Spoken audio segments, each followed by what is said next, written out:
అందరికీ హాయ్ అండి. ఒక చిన్న విషయం మాట్లాడడానికి వచ్చాను. సుగాలి ప్రీతి అమ్మగారిని నేను ఒకటే అడగదలుచుకున్నాను. అమ్మా, మీరు మీ పాప గురించి ఎప్పటినుంచో పోరాడుతున్నారు. కనీసం ఏ గవర్నమెంట్ అయినా దాని గురించి ఎప్పుడైనా స్పందించిందా అమ్మా? ఎప్పుడైతే పవన్ కళ్యాణ్ గారు మీ ఇష్యూని రైజ్ చేశారో అప్పుడే సుగాలి ప్రీతికి ఇంత అన్యాయం జరిగిందని అందరికీ తెలిసిందే. ఎప్పుడైతే పవన్ కళ్యాణ్ గారు ఆ ఇష్యూని రైజ్ చేశారో అప్పుడే ఆ గవర్నమెంట్ స్పందించి మీ ఆయనకు ఒక ఉద్యోగం, మీకు కొంత భూమి ఇవ్వటం జరిగింది. ఆ గవర్నమెంట్ పవన్ కళ్యాణ్ గారు రాకముందే మీకు అవన్నీ చేసుంటే ఆ గవర్నమెంట్కి మీ మీద ప్రేమ ఉన్నట్టు అమ్మ. ఎప్పుడైతే పవన్ కళ్యాణ్ గారు రైజ్ చేయడం వల్ల అవన్నీ మీకు చేశారో అంటే పవన్ కళ్యాణ్ గారు అంటే ఆ భయం ఉన్నట్టమ్మా. ఇంత చిన్న లాజిక్ మీరు ఎలా మిస్ అయ్యారు అనేది నాకు అర్థం కాలేదు. అంటే పవన్ కళ్యాణ్ గారి ప్రోద్బలంతోనే అది సిబిఐ ఎంక్వైరీ దాకా వెళ్ళింది. ఛార్జ్ షీట్లో పేర్లు మార్చేసి సిబిఐ వాళ్ళకు కూడా అంతు చిక్కనటువంటి అలాంటి కేసు గురించి ఇంకా పవన్ కళ్యాణ్ గారు ఇంకెంతకాలం పోరాడతారమ్మా? మీరైనా ఆలోచించాలి. అలాంటి పవన్ కళ్యాణ్ గారిని పట్టుకొని ఓట్ల కోసం ఈ ఇష్యూని వాడుకున్నారు. ఆ మాట నీకు ఎలా అనిపించాలనిపించిందమ్మా తల్లి? అసలు ఎవరికి అర్థం కాలేదు. ఓట్ల కోసం పవన్ కళ్యాణ్ గారిని ఇష్యూని వాడుకుంటున్నారా? అరే, తన నెలకి తనకు వస్తున్న జీతంలో ₹1 కూడా తీసుకోకుండా వస్తున్న ప్రతి రూపాయిని పిఠాపురంలో ఉన్న అనాథ పిల్లలకి పంపిస్తున్నటువంటి పవన్ కళ్యాణ్ గారు ఓట్ల కోసం ఒక ఇష్యూని వాడుకుంటారా? కుల మతాలతో సంబంధం లేకుండా కష్టాల్లో ఉన్న ప్రతి రైతుకి ₹2 లక్షల సహాయం చేసుకుంటూ వెళ్ళిన పవన్ కళ్యాణ్ గారు ఓట్ల కోసం ఒక ఇష్యూని వాడుకుంటారా? మీలాగే ఫిజికల్లీ హ్యాండిక్యాప్డ్గా ఉన్న మహిళా క్రికెటర్లందరికీ తన సొంత డబ్బులు ₹1 సహాయం చేసిన పవన్ కళ్యాణ్ గారు ఓట్ల కోసం ఒక ఇష్యూని వాడుకుంటారా? అరే, ఇంకా ఎన్నని చెప్పాలమ్మా? ఒక ముసలావిడ జస్ట్ జనసేన విజయం కోసం కోరుకుంది అని చెప్పి ఆవిడని ఆఫీస్కి పిలిపించి ఆవిడకి చీర పెట్టి డబ్బులు పెట్టి నీకు ఇంకో కొడుకున్నాడమ్మా అని చెప్పిన పవన్ కళ్యాణ్ గారు ఓట్ల కోసం ఒక ఇష్యూని వాడుకుంటారా? అన్నా, మాకు రోడ్లు కావాలి అని చిన్న పిల్లల దగ్గర నుంచి పేద పిల్లల వరకు ఎక్కడ ఏ మారుమూల ప్రాంతాల్లో ఎవరు అడిగినా సరే వెంటనే స్పందించి అక్కడ రోడ్లు వేయించిన పవన్ కళ్యాణ్ గారు ఓట్ల కోసం ఒక ఇష్యూని వాడుకుంటారా?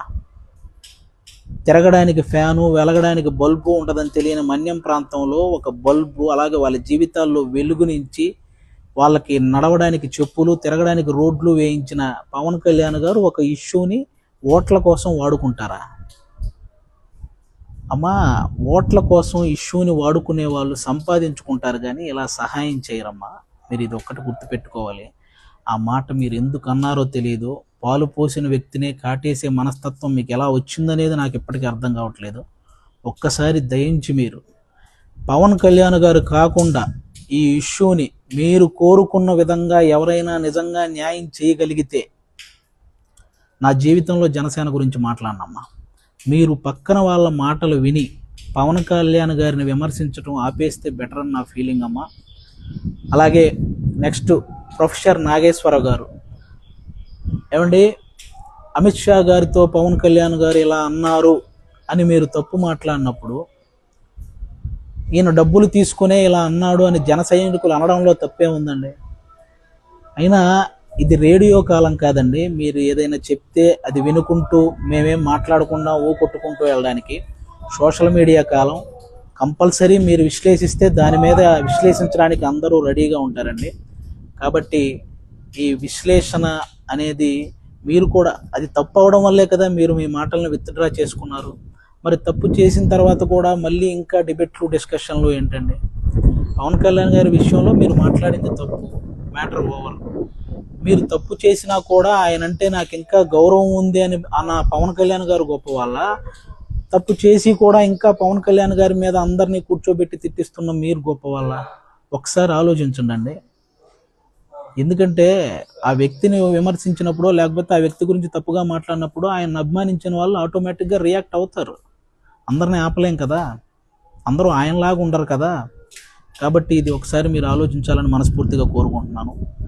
ఇంకా అంబటి రాంబాబు గారు, పేరు నాని గారు, ఇంకా కాపు కులానికి సంబంధించిన కొంతమంది వ్యక్తులు మాట్లాడితే పవన్ కళ్యాణ్ గారు కాపు కులాన్ని తాకట్టు పెట్టాడు అంటుంటారు.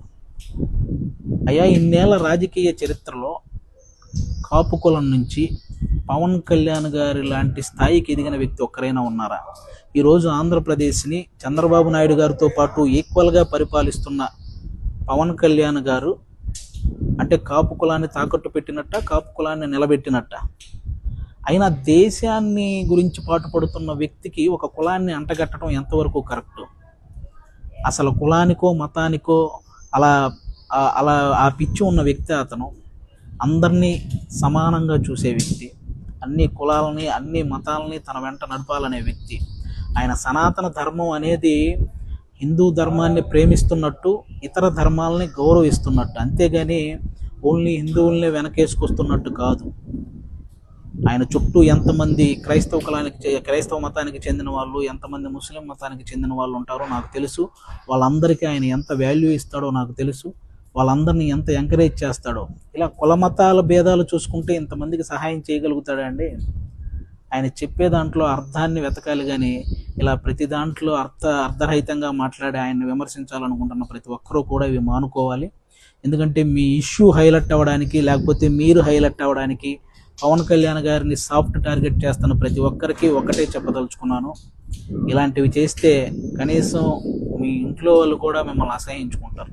కాబట్టి ఇవి మానుకోండి. Thank you.